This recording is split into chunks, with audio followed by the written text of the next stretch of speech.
एक साधक ने परम पूज्य स्वामी श्री राम सुखदास जी महाराज से प्रश्न किया, महाराज, परमात्मा तत्व इतना सुगम है कि उधर दृष्टि डालने मात्र से उसकी प्राप्ति हो जाती है, तो फिर बाधा क्या है?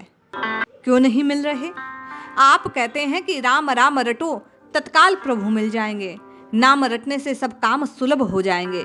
तुम तो राम राम जपो, बाकी सब भगवान संभाल देंगे। फिर भी प्रारब्ध के वशीभूत हम नाना प्रकार के कष्ट क्यों भोगते जा रहे हैं? फिर परमात्मा को पाने में बाधा कहाँ आ रही है? यही हम आप सबकी जिज्ञासा होती है कि नाम तो मैं आप कई साधक जपते हैं, फिर भी हम आप प्रारब्ध के वशीभूत क्यों इन कष्टों को भोगते हैं? कुंडली में लिखे हुए आपके और मेरे वे कुअंक मिटते क्यों नहीं हैं? आपकी और मेरी परेशानियां समाप्त क्यों नहीं हो जाती? आपको और मुझे रघुनाथ जी के चरणों की प्रीति क्यों नहीं मिल जाती? आइए इस रहस्य को जानने का प्रयास करते हैं कि उनकी कहने की बात का तात्पर्य क्या है। जय श्री हरि। पूज्य गुरुदेव के चरणों में बारंबार प्रणाम। सभी नामनिष्ठ साधकों को जय जय श्री सीताराम। पूज्य स्वामी जी ने उस भाई को जो बात कही, वही बात आपको, मुझे, हम सबको ध्यान देकर सुननी चाहिए।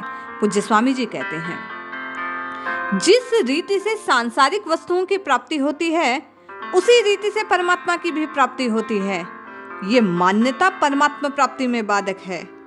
सांसारिक वस्तुओं की प्राप्ति तो कर्म से होती है, पर परमात्मा की प्राप्ति कर्म से नहीं होती, प्रत्युत भाव और बोध से होती है भैया। कारण कि सांसारिक वस्तुओं को तो बनाना पड़ता है, पैदा करना पड़ता है, कहीं से लाना पड़ता है, उनके लिए कहीं जाना पड़ता है, परंतु परमात्मा को बनाना नहीं पड़ता, पैदा नहीं करना पड़ता, कहीं से लाना नहीं पड़ता, उनके लिए कहीं जाना नहीं पड़ता। परमात्मा संपूर्ण देश, काल, वस्तु, व्यक्ति, परिस्थिति, घटना, अवस्था आदि में ज्यों के त्यों विद्यमान है। उनकी प्राप्ति की जोरदार जिज्ञासा नहीं है, इसीलिए आपको और मुझे उनकी प्राप्ति नहीं हो रही। जिज्ञासा न होने के कारण शरीर के साथ एकता मानकर सुख भोगना, जैसे जाल में फंसी हुई मछली आगे नहीं बढ़ सकती, ऐसे ही सांसारिक सुख में फंसा हुआ मनुष्य परमात्मा की तरफ नहीं बढ़ सकता। जिस स्वामी जी कहते हैं, इतना ही नहीं, सांसारिक सुख, भोग और संग्रह में आसक्त मनुष्य परमात्मा की प्राप्ति का निश्चय तक नहीं कर सकता। सुख भोगना अपने विवेक का अनादर है। अगर मनुष्य अपने विवेक को महत्व दे तो वह सुख नहीं भोग सकेगा, कारण कि भोग्य वस्तु तो स्थायी मानकर सुख भोग करता है। उसको स्थायी माने बिना सुख भोग हो नहीं सकता। शरीर, संसार प्रतिक्षण बदलते हैं, एक क्षण भी स्थिर नहीं रहते। ऐसा विवेक होने पर मनुष्य सुख भोग सकता नहीं, कारण कि विवेक की जागृति होने पर मनुष्य की स्थिति शरीर में नहीं रहती, प्रत्युत स्वरूप में चली जाती है। इसीलिए मनुष्य को अपने विवेक को महत्व देना चाहिए। पूज्य स्वामी जी कहते हैं, अगर मनुष्य अपने विवेक को महत्व नहीं देगा तो क्या वृक्ष महत्व देंगे, क्या पशु महत्व देंगे? फिर उसमें और पशु में फर्क क्या हुआ? संसार में कोई भी वस्तु स्थिर नहीं है, प्रत्येक वस्तु प्रतिक्षण नाश की ओर जा रही है। इस बात को सीखना नहीं है, प्रत्युत समझना है, अनुभव करना है। अनुभव करने पर सुख के आसक्ति नहीं रहेगी और तत्काल कल्याण हो जाएगा।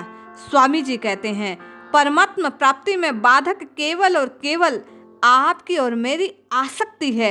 जैसे ही आप और मैं इस मान्यता पर जोर देते हैं कि मैं भगवान का हूँ, भगवान मेरे हैं, तत्काल बाकी सब बंधन क्षीण हो जाते हैं और प्राप्ति का भाव, जिज्ञासा, अभिलाषा अधिकाधिक बढ़ जाती है। बोध स्वतः हो जाता है, आपका और मेरा कल्याण हो जाता है। इसलिए स्वामी जी कहते हैं कि वास्तव में परमात्मा तत्व इतना ही सुगम है, पर दृष्टि डाली तो जाती है पर अधूरी। माया का पर्दा होने के कारण, आपकी और मेरी बोध दृष्टि न होने के कारण परमात्मा प्राप्ति दुर्लभ हो जाती है।